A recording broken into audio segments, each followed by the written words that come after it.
海豹每天都会来到码头，向女孩祈求食物，而女孩则会热情地邀请他们进入船舱，挑选一些食物。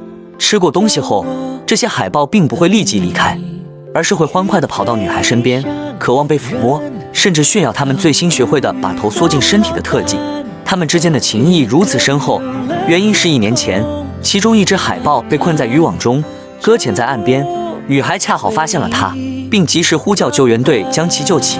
在恢复期间，女孩经常去看望并照顾它，因此每当女孩到来时，海豹都会踮着脚尖急切地等待。即使很久不见，他们的友谊依然牢固。